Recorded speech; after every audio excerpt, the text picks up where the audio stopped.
bagi kita, khususnya dalam iman kekristenan, bagaimana kita melihat reformasi adalah satu momentum yang tidak boleh tidak ada di dalam sejarah kekristenan.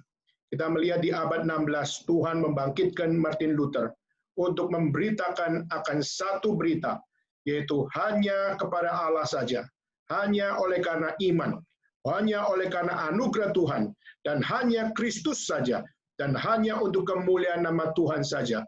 Seluruh kehidupan orang Kristen, semuanya kembali kepada Tuhan.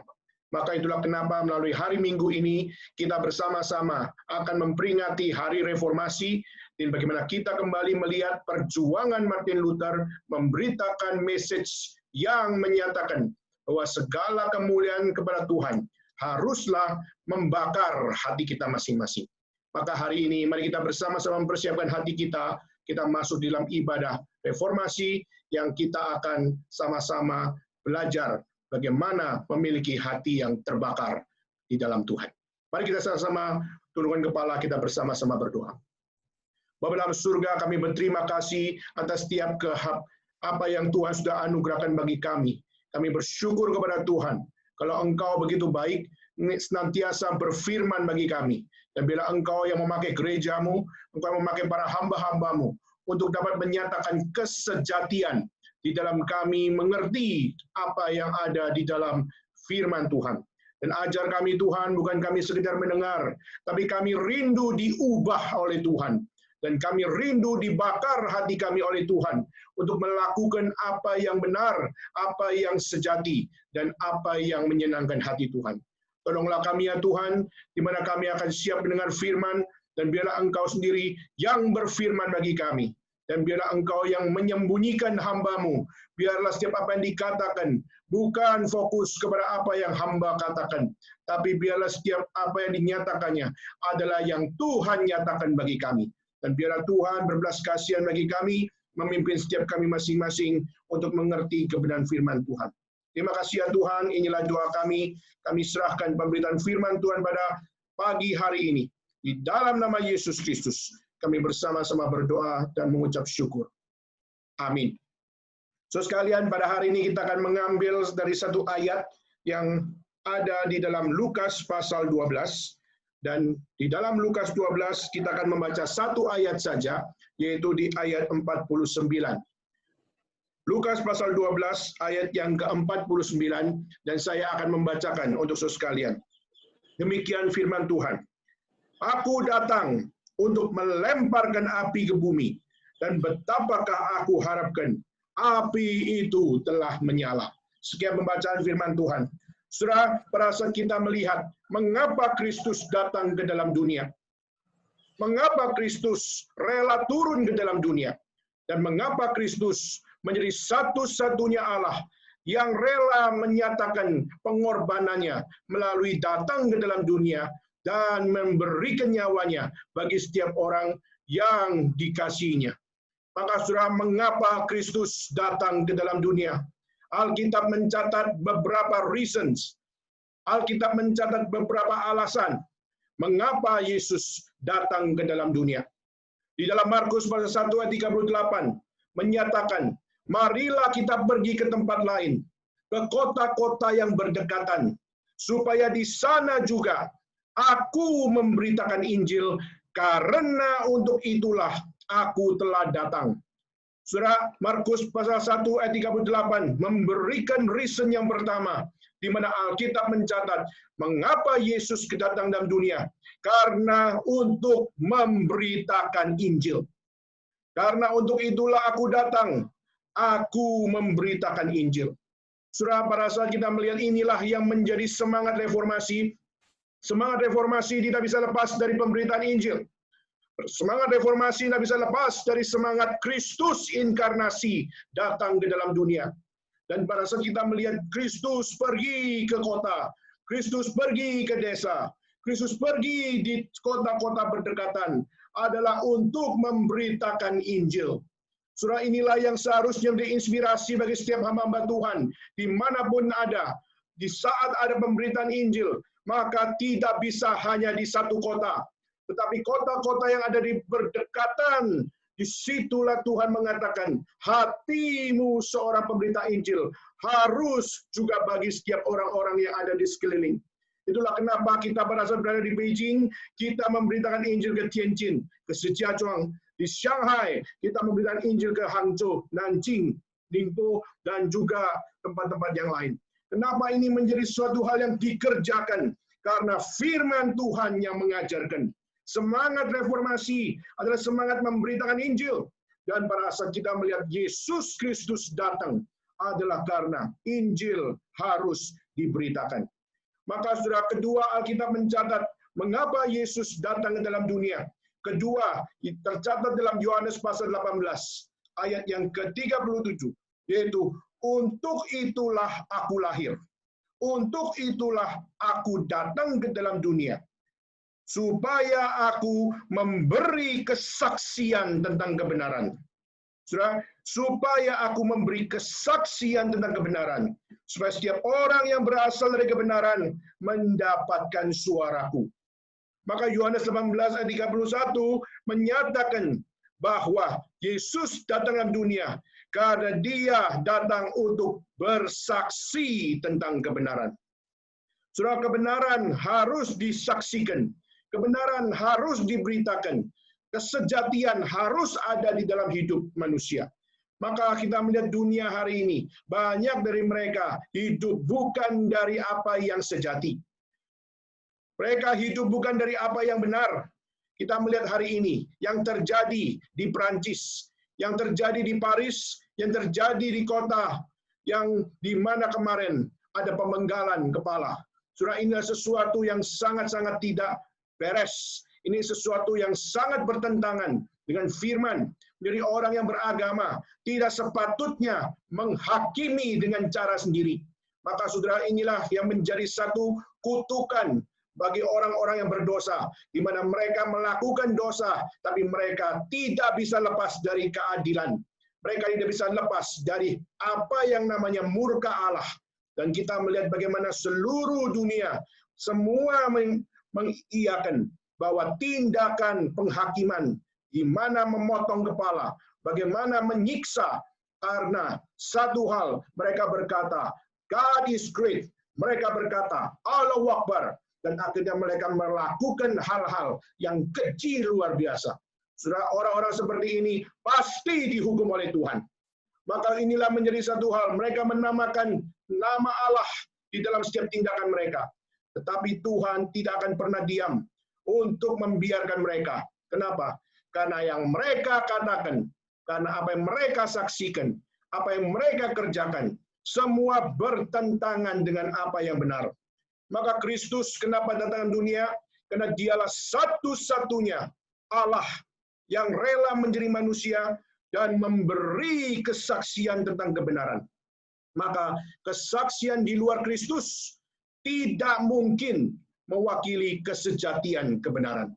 Maka hanya di dalam Yesus Kristus, kesaksian di dalam Yesus Kristus, kebenaran yang diberitakan oleh Kristus, itulah satu-satunya message yang menyatakan kesejatian yang abadi.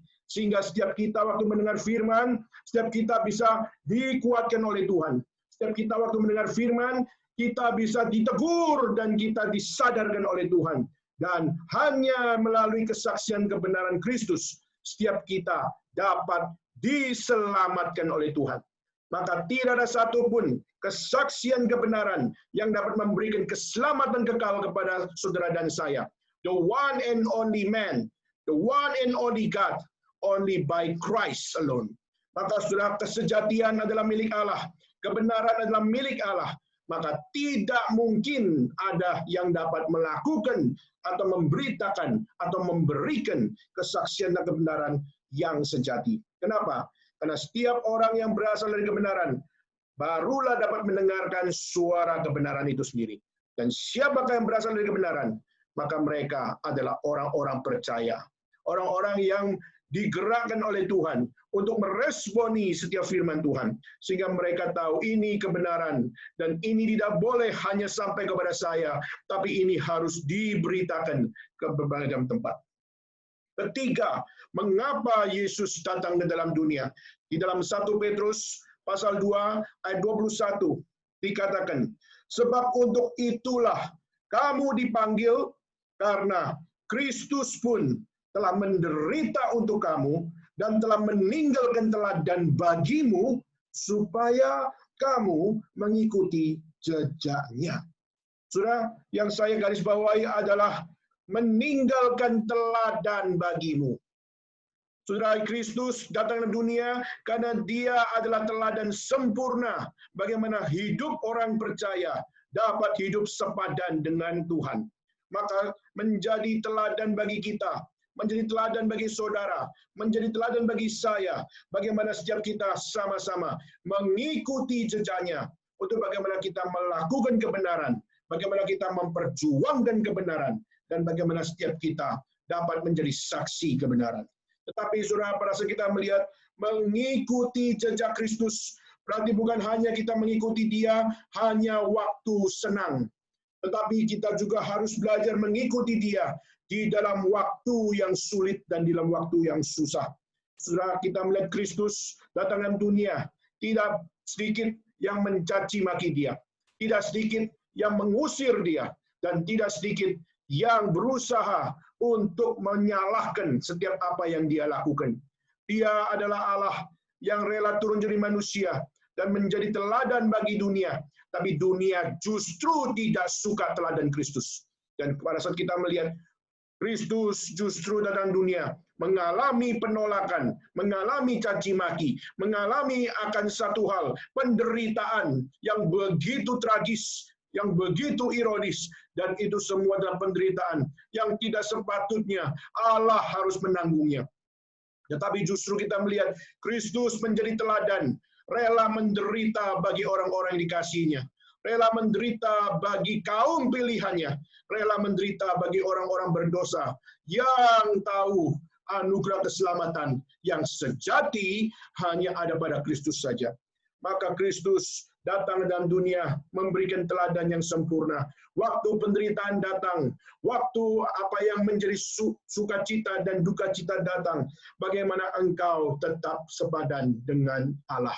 Maka saudara, jejak Kristus adalah jejak yang senantiasa sepatutnya menjadi sebuah disiplin rohani di dalam hidup saudara sekalian. Maka saudara, pertama, Yesus datang dunia adalah untuk memberitakan Injil. Kedua, Yesus Kristus dalam dunia untuk bersaksi tentang kebenaran yang sejati. Ketiga, yaitu Yesus Kristus datang dalam dunia untuk menjadi teladan supaya kita dapat mengikuti jejaknya. Keempat, Yesus Kristus, kenapa Dia datang ke dunia? Karena Matius pasal 1 ayat 21 menyatakan bahwa Yusuf, namailah anak itu Yesus, karena Dialah yang akan menyelamatkan umatnya dari dosa mereka. Maka poin berikutnya adalah kenapa Yesus datang dunia? Karena Dialah satu-satunya juru selamat, satu-satunya penyelamat umat pilihan. Maka saudara, di sini Kristus rela datang dunia, menderita, memberikan nyawanya adalah untuk memberikan keselamatan bagi setiap orang-orang berdosa yang meresponi anugerah Tuhan. Maka saudara, disinilah kita melihat Kristus tak bisa disamakan dengan pendiri agama yang lain. Kristus tak bisa disamakan dengan seluruh pemikir-pemikir ide-ide yang cemerlang. Karena hanya Allah satu-satunya rela turun dalam dunia dan memberikan nyawanya adalah Kristus. Bukan Muhammad, bukan Siddhartha Gautama, dan juga bukan pendiri-pendiri agama yang lain. Saudara, menyelamatkan umat pilihannya, menyelamatkan dengan memberikan nyawanya, ini adalah bentuk cinta kasih yang agung luar biasa. Dan Tuhan Yesus menjadi teladan yang membawa kesempurnaan kesaksian itu menjadi satu kesaksian yang membuat manusia sadar bahwa apa? Jika bukan Kristus yang menyelamatkan manusia, siapakah yang dapat menyelamatkan manusia keluar dari dosa yang ada di dalam hidup mereka? Saudara, berikutnya Alkitab mencatat mengapa Yesus datang ke dalam dunia. Yohanes pasal 8 ayat 34 sampai 36. dikatakan, aku berkata kepadamu, sesungguhnya setiap orang yang berbuat dosa adalah hamba dosa. Dan apa yang ada pada dirinya, hamba tidak tetap tinggal dalam rumah, tapi anak tetap tinggal dalam rumah. Jadi apabila anak itu memerdekakan kamu, kamu benar-benar merdeka. Maka poin berikutnya adalah mengapa Kristus datang ke dalam dunia adalah karena dialah satu-satunya yang dipercayakan oleh Tuhan Allah untuk membebaskan orang-orang berdosa dari perhambaan dosa. Maka Kristus adalah yang representatif untuk menyatakan bahwa hidup kita bebas dari dosa.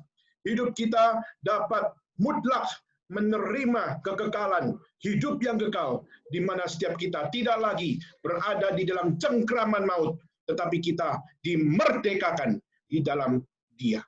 Dan saudara, berikutnya kita melihat mengapa Kristus datang dalam dunia adalah karena di dalam Titus pasal 2 ayat 13 dan 14, di mana hidup kita dapat dikuduskan oleh Tuhan.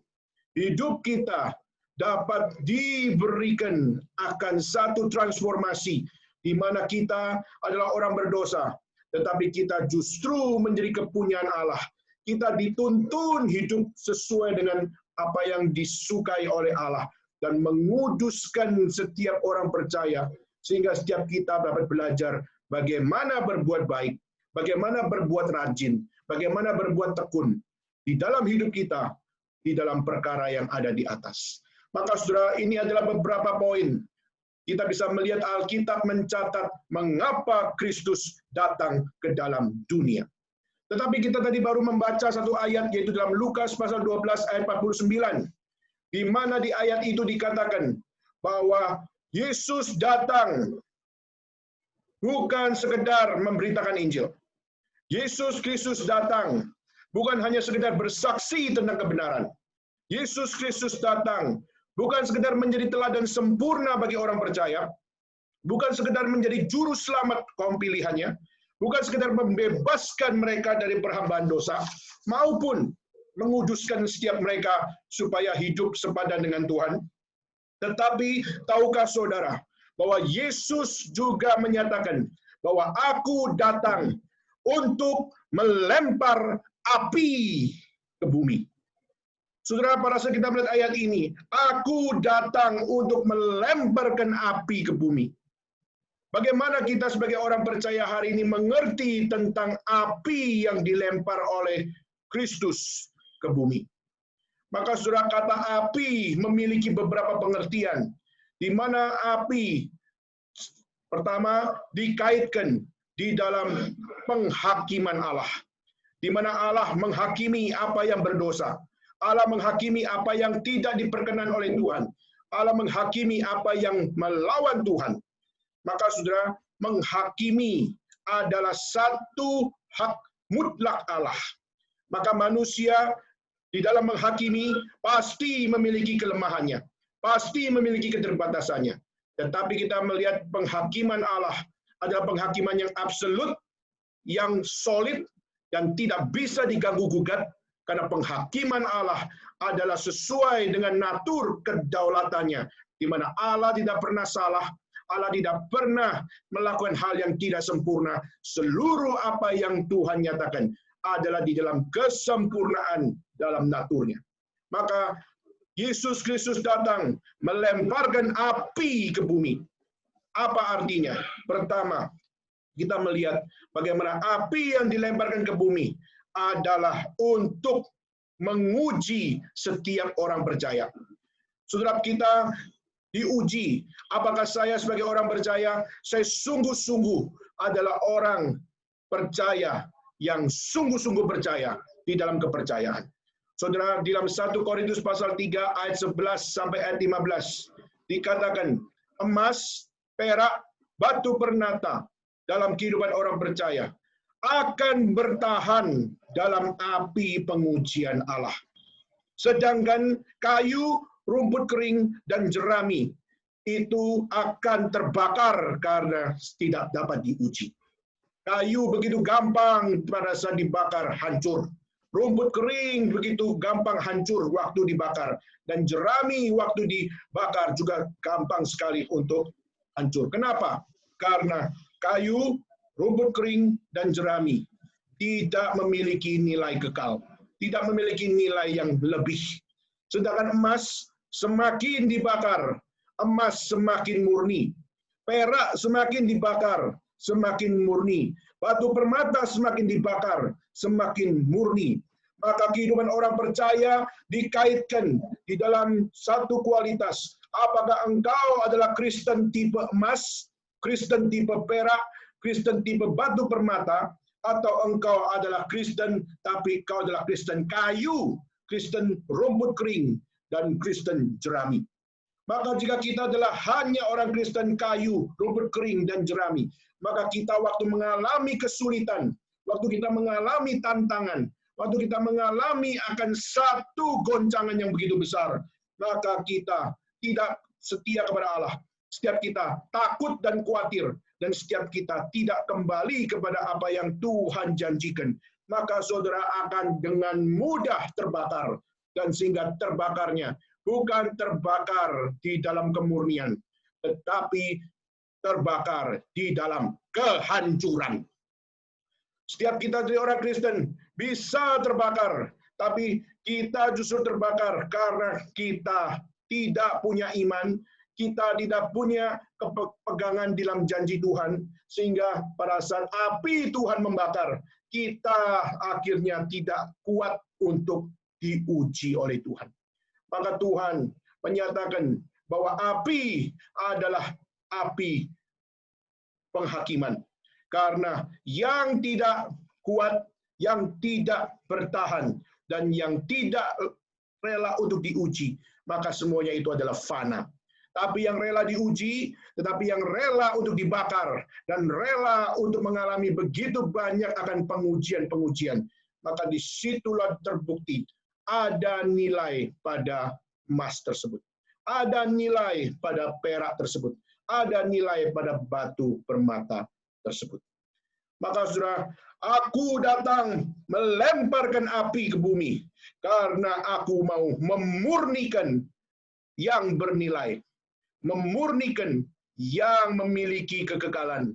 Pertanyaannya, adakah emas kekal? Adakah perak kekal? Adakah batu permata kekal di dalam kehidupan orang percaya? Kita bukan bicara tentang prosperity teologi. Kita bukan bicara tentang teologi kemakmuran bahwa kita harus punya emas, harus punya perak, harus punya batu permata. Bukan.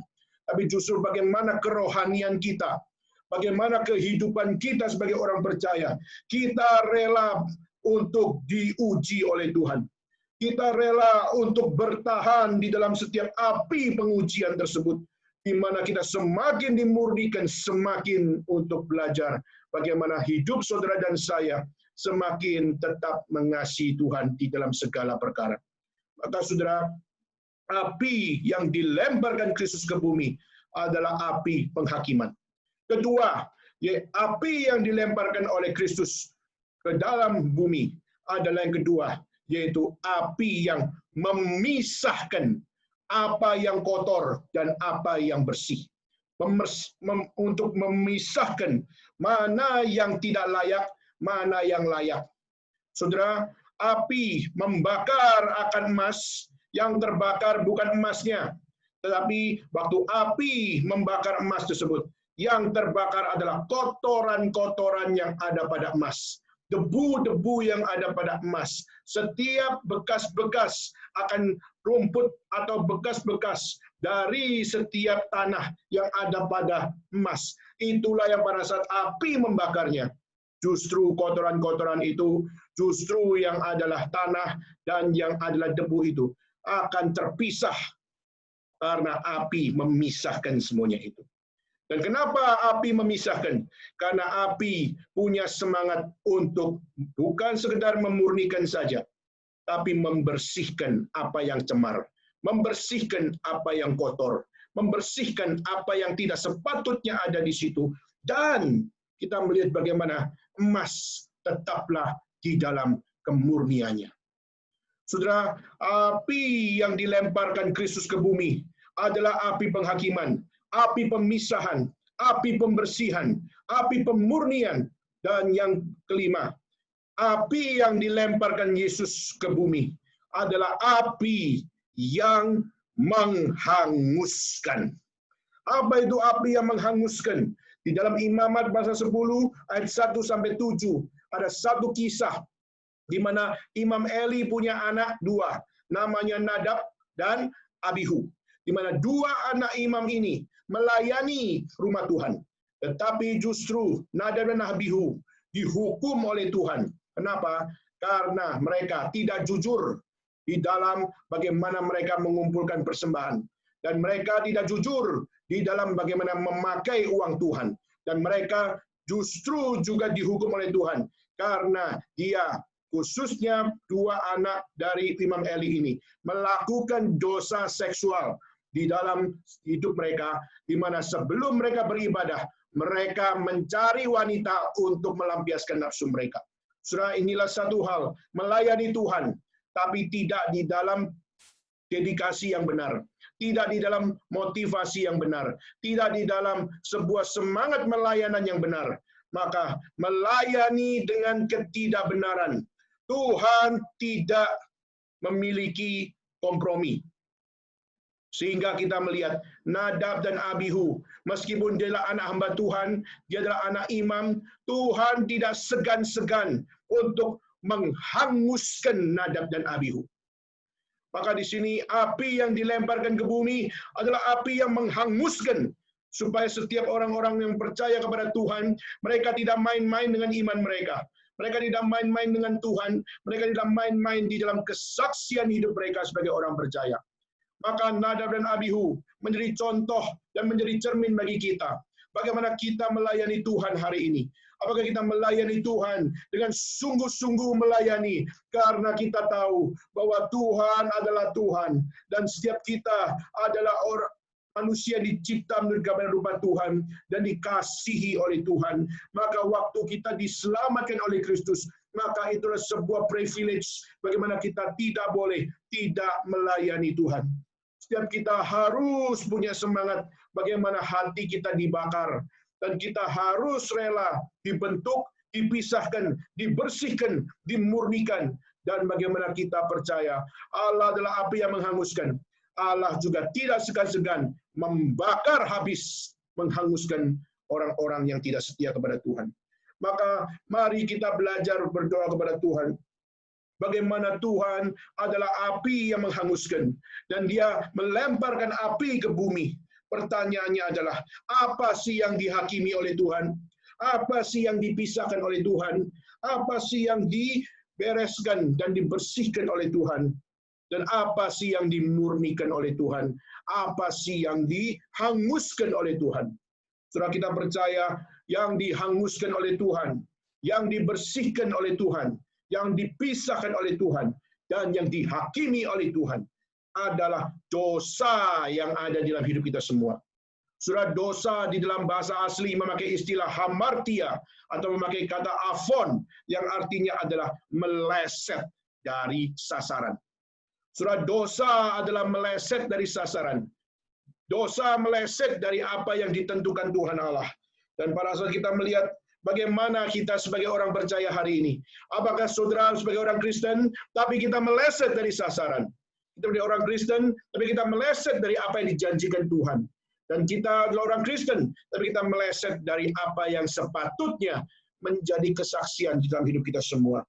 Maka saudara, kita harus dibakar, bukan untuk dihanguskan, tapi kita mohon kepada Tuhan, supaya saya adalah orang percaya yang dimurnikan oleh Tuhan. Apa yang dimurnikan oleh Tuhan? Saudara, yang dimurnikan oleh Tuhan adalah hati setiap orang percaya. Hati manusia berdosa yang mau taat kepada Tuhan. Saudara, pada saat saya mengatakan semuanya ini, mungkin sudah berkata, apa relevansinya dengan reformasi Protestan di abad 16? Kenapa reformasi harus terjadi di abad 16? Mengapa Yesus harus menjadi berita bagi setiap orang-orang yang berjuang di dalam reformasi. Mengapa Tuhan bangkitkan Martin Luther? Mengapa Tuhan bangkitkan John Calvin? Mengapa Tuhan bangkitkan para bapak-bapak reformator di dalam zaman ini? Saudara, kita percaya Tuhan kenapa mengizinkan reformasi di abad 16 terjadi? Karena Tuhan mau menghakimi gereja atau orang percaya yang tidak setia. Kenapa reformasi abad 16 harus terjadi? Karena Tuhan mau memisahkan mana yang Tuhan berkenan, mana yang Tuhan tidak berkenan. Mengapa Tuhan mengizinkan reformasi 16 di abad 16 terjadi? Adalah Tuhan mau membersihkan apa yang kotor di dalam gereja. Dan perlu ada yang bersih di dalam gereja. Dan kenapa Tuhan membangkitkan reformasi di abad 16? Karena Tuhan mau memurnikan orang percaya. Bukan di dalam ajaran yang salah, tapi murni di dalam ajaran yang benar. Dan kenapa reformasi abad 16 harus terjadi? Adalah karena Tuhan Allah mau menghanguskan setiap orang-orang yang melawan Tuhan dengan jubah agama. Saudara, Martin Luther berani berkata, Paus adalah antikristus. Pada saat itu kalimat ini adalah kalimat yang keras luar biasa. Pada saat dia berkata gereja Roma Katolik adalah gereja setan. Dan itu adalah berita yang sangat-sangat menyakitkan telinga. Dan mungkin, saudara, bisa dikecam oleh seluruh dunia. Mungkin kita bisa bayangkan Presiden Macron waktu menyatakan bahwa freedom of speech, freedom of expression adalah freedom yang harus tetap senantiasa dijunjung tinggi. Karena bukan satu agama, tapi menghormati semua agama. Tetapi juga menghormati kebebasan di dalam berekspresi dan sebagainya. Kita melihat Macron pada saat dia mengatakan, saya tidak akan kompromi. Saya akan tetap hanya untuk apa? Hanya untuk menegakkan kebebasan. Karena itulah semangat dari Prancis, liberty, yaitu kebebasan. Dan kebebasan adalah yang harus menjadi nuansa di dalam negara Prancis. Tetapi saudara, kita melihat seluruh dunia mengecam apa yang dikatakan oleh Macron. Memang justru di dalam setiap apa yang dikatakan oleh Macron, banyak hal yang sangat-sangat memiliki keterbatasan yang ada. Tetapi paling tidak kita bisa melihat salah satu hal yang kita bisa pelajari, yaitu keberanian yang ada pada Presiden Macron waktu dia menyatakan, dilempar oleh telur, waktu dia dicaci maki, didemonstrasi dan sebagainya, tetapi dia tetap dengan tidak kompromi. Saudara, manusia punya batas di dalam segala sesuatunya. Tetapi justru Tuhan Allah mau memurnikan gerejanya. Maka disitulah kita lihat bagaimana Tuhan menaruh keberanian kepada seorang Martin Luther. Di mana Martin Luther bukan orang yang terkenal, dia cuma seorang pemuda biasa, tapi pemuda yang dibakar hatinya oleh Tuhan. Sehingga pada saat dia mengatakan apa yang Tuhan mau, ia katakan, perkataannya menggoncangkan dunia, bahkan perkataannya seakan-akan membawa akan nuansa seluruh dunia ingin membunuh dia. Tetapi justru kita melihat Martin Luther sampai pada abad 21 terus diingat oleh sepanjang zaman. Kenapa? Karena kita melihat justru Martin Luther dipakai Tuhan untuk membawa seluruh dunia tahu bahwa yang benar harus berdiri teguh. Yang tidak benar harus berlutut di bawah kaki Kristus. Dan saudara, Tuhan menyatakan ini melalui Martin Luther. Maka kenapa Tuhan bangkitkan Martin Luther, Tuhan bangkitkan Johannes Calvin, Tuhan bangkitkan para bapak reformator yang lain. Karena Tuhan mau memurnikan gerejanya. Maka saudara, itulah kenapa kita melihat gereja di zaman Martin Luther setelah mengundang kemarahan Tuhan. Kenapa? Karena seperti Yohanes pasal 2 ayat 17, Yesus marah. Kenapa? Karena bait Allah yang ada rumah doa justru sudah menjadi sarang penyamun. Rumah doa menjadi sarang penyamun. Dan Yesus marah dan akhirnya dia membalikkan meja. Dia membuang semua uang-uang yang ada di tempat di mana penjualan itu terjadi. Tuhan Yesus begitu marahnya. Dan kenapa Yesus marah di bait suci? Karena dia mau gereja kembali kepada kemurniannya, bukan menjadi sarang penyamun. Surah gereja di abad 16, gereja Roma Katolik, rusak moral, rusak secara spiritual, rusak secara kesaksian hidup, sehingga kita melihat Luther tidak bisa tahan melihat semuanya itu. Dia justru melihat gereja yang seharusnya kembali kepada firman, kembali kepada apa yang Tuhan kasihi, tapi justru gereja Katolik waktu itu menjadi gereja yang fatal luar biasa. Maka itulah kenapa Martin Luther menuliskan 95 tesis, dan dia berani bersaksi, dia berani menyatakan kebenaran, dia berani berdebat, dan dia berani untuk menghadapi setiap tantangan-tantangan yang ada. Sehingga pada saat dia berani mengatakan bahwa Katolik adalah antikristus, waktu dia berkata bahwa Katolik adalah pekerjaan iblis, maka saudara, disitulah dia akhirnya berada dalam satu penghakiman, di mana orang-orang Katolik semua berkumpul, dan akhirnya meminta, cabut statement kamu. Tetapi saudara, pada saat kita melihat apa yang dikatakan oleh Martin Luther, justru Martin Luther mengatakan, "Here I stand, I can do no more." Inilah aku berpijak, di atas batu karang ini aku berpijak, aku tidak bisa berkata yang lain. Karena kebenaran adalah kebenaran, itulah yang harus aku sampaikan. Saudara, Martin Luther dibenci oleh gereja Katolik. Martin Luther sangat-sangat dihina oleh gereja Katolik. Bahkan Martin Luther hendak dibunuh oleh gereja Katolik. Saudara, tetapi Martin Luther justru dipakai Tuhan untuk melakukan pekerjaannya. Justru kita melihat jika Martin Luther di abad 16, Tuhan tidak bangkitkan dia. Apa jadinya kekristenan di abad 21? Apa yang terjadi di dalam gereja hari ini? Apakah ada namanya gereja reform? Apakah ada namanya Kristen Protestan? Apakah ada yang bersumberkan kepada sola scriptura, sola fide, sola gratia, solus Christus, soli Deo gloria? Apakah setiap gereja Tuhan akan tetap kembali kepada kemurnian ajaran yang sejati? Maka Martin Luther menjadi tokoh penting di dalam sejarah iman kekristenan, karena Tuhan membangkitkan Martin Luther di abad 16 untuk zaman ini.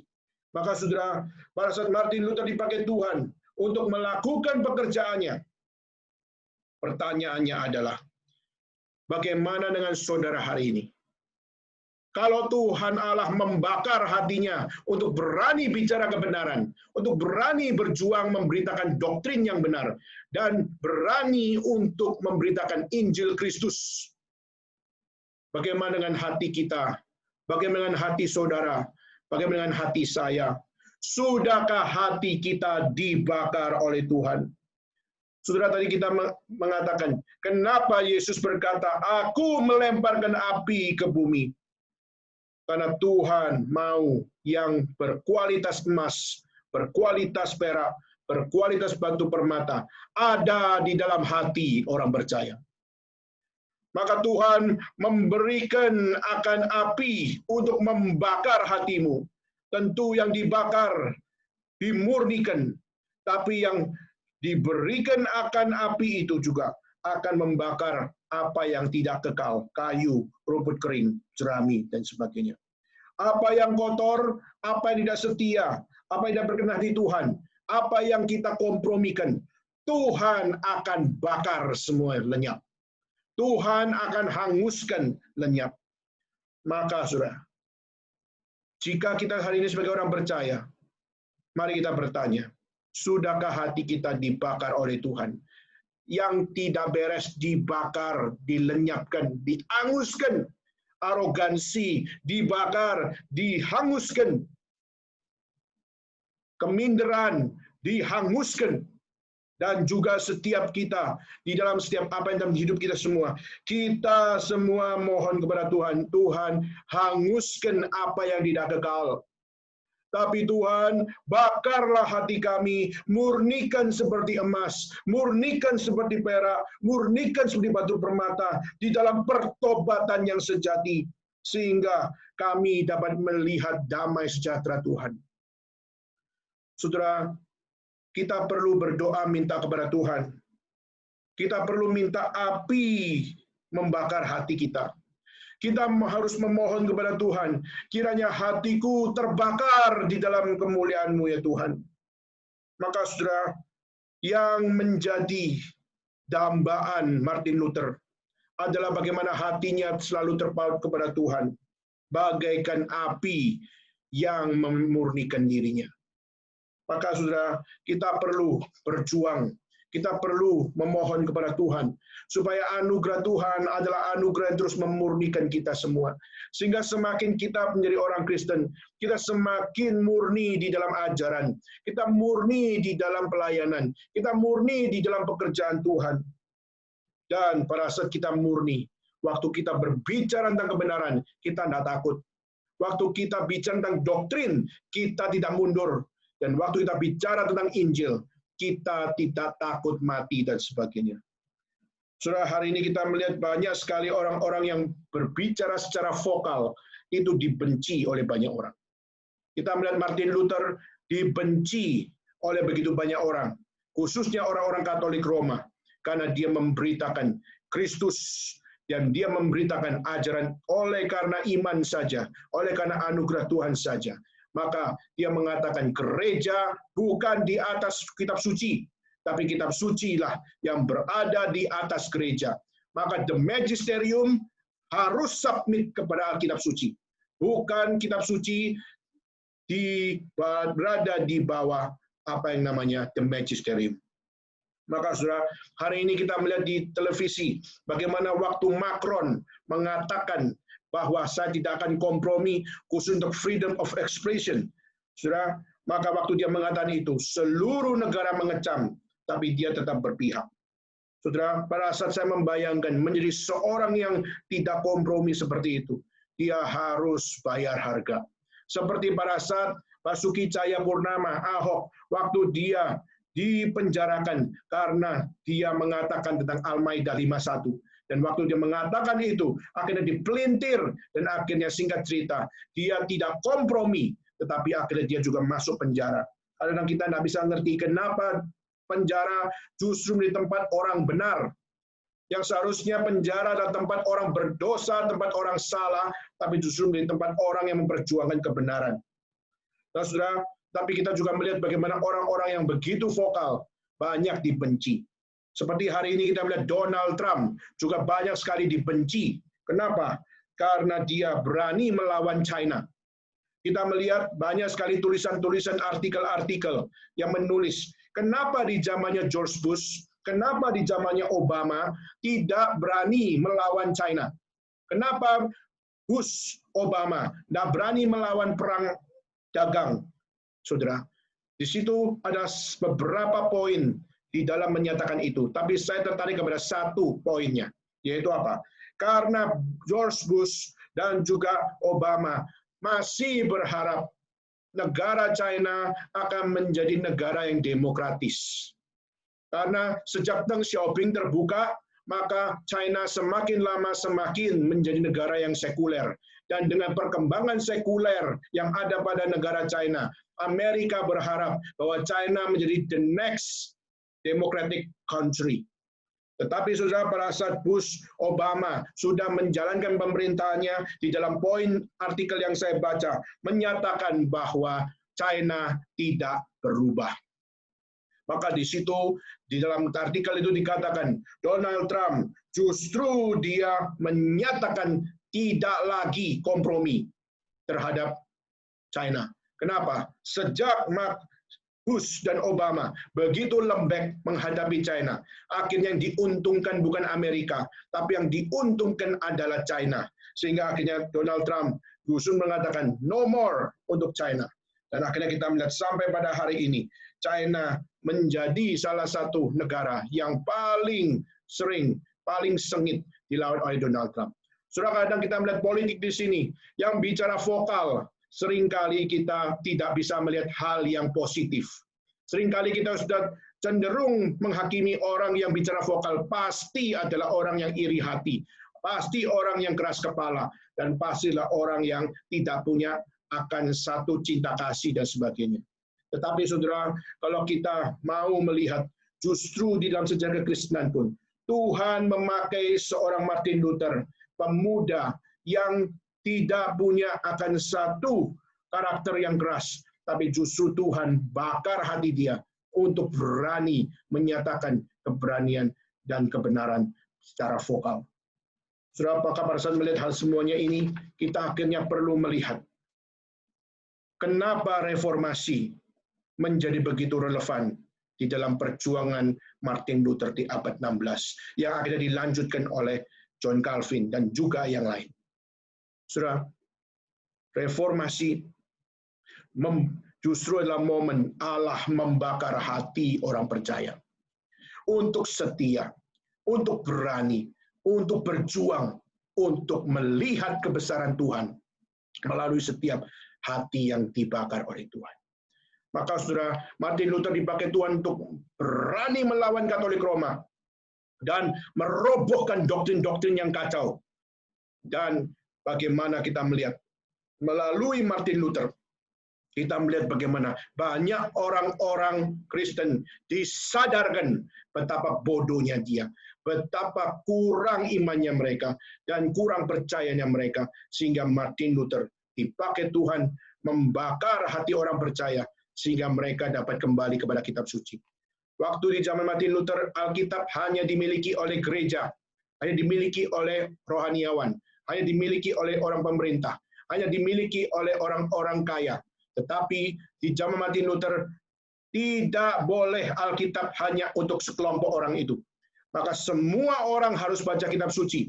Maka itulah kenapa dia mencetak Alkitab, dia mencetak akan selebaran-selebaran, dia mencetak akan traktat-traktat, dia bagikan ke seluruh Jerman, dia bagikan ke seluruh Eropa. Dan kita melihat bagaimana ini diteruskan oleh John Huss, diteruskan oleh Wycliffe, dan diteruskan oleh setiap bapak reformator yang lain. Sehingga kita melihat reformasi menjadi satu invitation, menjadi satu undangan bagi seluruh orang Kristen. Bahwa apa? Siapa bilang firman Tuhan, kitab suci, hanya untuk sekelompok orang? Maka kitab suci harus dipunyai oleh semua orang. Sehingga firman berbicara kepada mereka semua. Maka saudara, kita melihat inilah yang diperjuangkan oleh Martin Luther. Dia berani merobohkan ajaran yang tidak beres, berani melawan dengan sengit apa yang tidak benar. Dan kita melihat John Calvin dipakai oleh Tuhan untuk membangun kembali ajaran, membangun kembali doktrin, dan membangun kembali secara sistematis apa yang seharusnya dipercaya oleh orang percaya. Maka hari ini, saudara, kita pasti menginginkan damai sejahtera. Kita pasti menginginkan satu hal, bagaimana kita di dalam cinta kasih dan kita juga di dalam akan satu kehidupan yang harmonis. Tetapi harmonis jika tanpa kebenaran diberitakan, diperjuangkan, dan kefasikan ditekuk lututkan, maka tidak mungkin ada damai sejahtera. Maka saudara, mari kita berdoa kepada Tuhan. Tuhan, jika Engkau membakar hati para bapak reformator, Engkau membakar hati Calvin, Engkau membakar hati Martin Luther untuk membicarakan tentang apa yang benar, untuk menghidupi apa yang benar, untuk memperjuangkan apa yang benar. Tuhan, apakah api yang membakar hati para reformator itu adalah api yang juga akan membakar hati saya. Waktu saudara menjadi orang yang mungkin menjadi orang percaya, tapi saudara sangat sulit untuk menghidupinya. Karena keluarga saudara bukan keluarga Kristen. Atau mungkin karena saudara punya akan pasangan hidup yang bukan Kristen.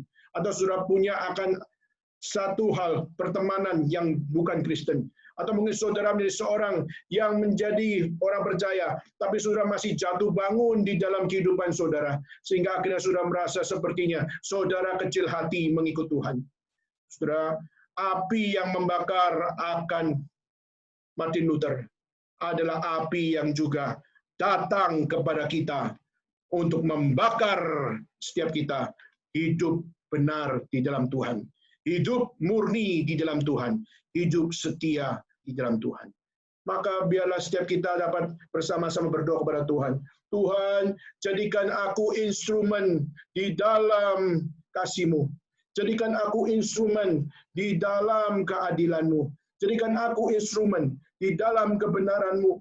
Jadikan aku instrumen di dalam kasih setia-Mu di dalam hidupku. Dan biarlah ini menjadi satu doa yang perlu ada dalam hidup kita semua. Tuhan, jadikan aku instrumen damai sejahtera-Mu di dalam hidup saya. Saya mau tidak kompromi terhadap ajaran. Saya harus setia kepada ajaran doktrin yang benar. Saya harus melayani dengan semangat yang benar. Saya tidak boleh kendor. Saya tidak boleh putus asa. Saya harus belajar memberikan yang terbaik. Tuhan, jadikan itu ada di dalam hidupku. Untuk saya dapat belajar memberikan yang terbaik. Maukah saudara, melalui hari reformasi ini, mari kita berdoa, Tuhan, hanguskan apa yang tidak beres dalam hidup saya. Tuhan, bakar hati saya yang tidak beres ini, lenyapkan semua di dalam nama-Mu ya Tuhan. Dan biarlah dalam pelayananku, Tuhan bangkitkan saya, bakar hati saya, supaya saya dapat sadar bahwa kemurnian yang Tuhan berikan bagi saya adalah kemurnian yang bersinar seperti emas, perak, dan batu permata, yang diasah oleh Tuhan, yang diuji oleh Tuhan, yang dipakai oleh Tuhan. Dan kiranya Tuhan menggerakkan hatimu untuk berdoa kepada Tuhan. Tuhan, bakar hati saya, supaya saya dapat melihat kemuliaan-Mu hadir di dalam kehidupan pribadi saya. Supaya hidupmu, hidupku berarti, dan hidupmu, hidupku menjadi instrumen damai sejahteranya, dan melihat kuasa kemuliaan Tuhan sungguh-sungguh hadir di dalam hidup kita. Maukah saudara berdoa, memohon Tuhan, bakar hati kita masing-masing. Memurnikan kita, memisahkan yang tidak beres, dan memurnikan apa yang benar, dan memuliakan Tuhan sampai akhir hidup kita. Kita tidak pernah tahu sampai kapan kita akan hidup, tapi biarlah api yang membakar hati kita terus menyala sampai kita bertemu muka dengan Tuhan. Maukah saudara berdoa, memohon akan api yang dari Tuhan itu memurnikan kita semua. Sebelum kita akan berdoa untuk respon khotbah pada hari ini, saya akan men-sharingkan, mengajak saudara untuk mendengar satu lagu yang akan dinyanyikan oleh seorang jemaat alumni MRI Taichung dengan lagu yang berjudul The Prayer of Saint Francis, di mana di lagu itu menyatakan, jadikan aku instrumen damai-Mu ya Tuhan. Dan kiranya lagu ini menuntun kita semua untuk setiap kita bisa hidup di dalam tuntunan Tuhan Allah. Dan setelah itu kita akan bersama-sama menutup di dalam doa.